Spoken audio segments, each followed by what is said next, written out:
بتاتا ہوں، سیدنا غوث اعظم عبد القادر جیلانی رضی اللہ تعالیٰ عنہ منبر پر خطبہ دے رہے تھے، بڑا مجمع 70,000 کا مجمع، منبر پر جب خطبہ دے رہے تھے، عین خطبے کے دوران چھت پر سے ایک نہایت ہی کالے قسم کا سانپ نمودار ہوا، جس کی ہیبت ایسی تھی کہ مجمع میں سے لوگ ادھر سے ادھر ہونے لگ گئے۔ اس سانپ کی دہشت سے لوگ گھبرا گئے، لیکن وہ سانپ چھت سے اوپر سے آتے آتے سیدھے سرکار غوث پاک کے کندھے پر آ گیا، غوث پاک کے کندھے پر آ گئے، نہایت ہی کالے قسم کا زہریلا سانپ جس کو دیکھ کر مجمع منتشر ہو رہا۔ غوث پاک خطبے میں مصروف ہیں، اور اس کے بعد وہ سانپ آپ کے گردن سے آپ کے جبے میں داخل ہوا، آستین میں گیا، سینے پر آیا، دوسرے آستین میں گیا، گردن میں آیا، اس کے بعد تھوڑی دیر کے بعد وہ واپس ادھر ہی گیا۔ غوث پاک کے ایک جملے میں بھی لغزش نہیں ہے، خطبہ جس طرح چل رہا تھا اسی طرح چلتا رہا۔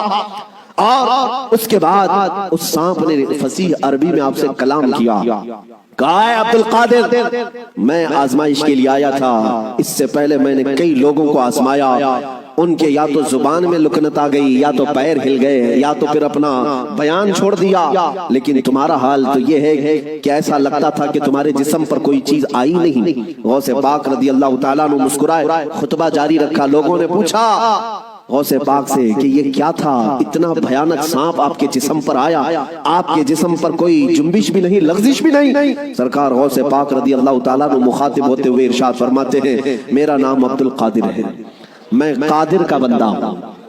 کس کا بندہ؟ قادر کا بندہ، قدرت پر یقین رکھتا ہوں۔ مجھے اس بات پر یقین تھا کہ اگر میری موت آنی ہے تو اس سانپ کے ذریعے سے آ جائے گی، میرے ہلنے سے بچنے سے میں بچ نہیں سکوں گا، اور اگر میری موت نہ آنا ہو تو اس طرح کے سینکڑوں سانپ بھی میرے جسم کا کچھ نہیں کر سکتے۔ موت و حیات کی قدرت صرف میرے رب ذوالجلال کے پاس ہے۔ میں اسی یقین کے ساتھ خطبے میں مصروف رہا، وہ تو امتحان تھا، ٹل گیا۔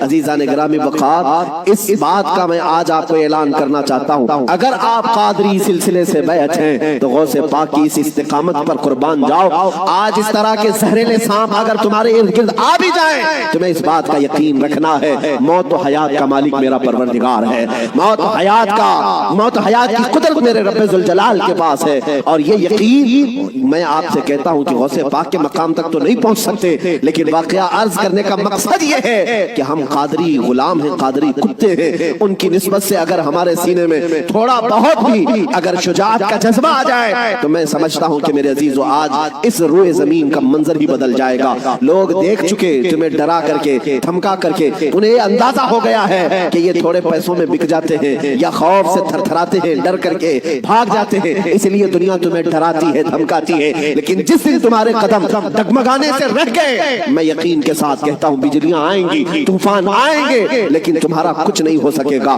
اللہ کریم تمہارے استقامت پر مدد نازل فرمائے گا، اس لیے کہ قرآن میں وہ کہتا ہے ان الذين قالوا ربنا الله ثم استقاموا تتنزل عليهم الملائكة، بے شک جو لوگ اللہ کو یہ کہتے ہیں کہ ہمارا رب ہے اور پھر اس پر جمے رہتے ہیں، مولا فرماتا ہے ان کی حفاظت کے لیے مولا فرشتے نازل فرماتا۔ جمے رہنا، استقامت، ڈٹے رہنا، یہ آج تمہاری ضرورت ہے میرے عزیزوں۔ طوفان آئیں گے، آندھیاں آئیں گی، لیکن یہ نہیں ہے کہ تم میدان چھوڑ کر بھاگ جاؤ۔ دیکھو موت تو آنی ہے، کسی ہاسپٹل کے بیڈ پر آئے گی یا گھر کی چٹائی پر آئے گی، کہیں نہ کہیں آنا ہے، یا کسی حادثے میں یا کسی بیماری میں۔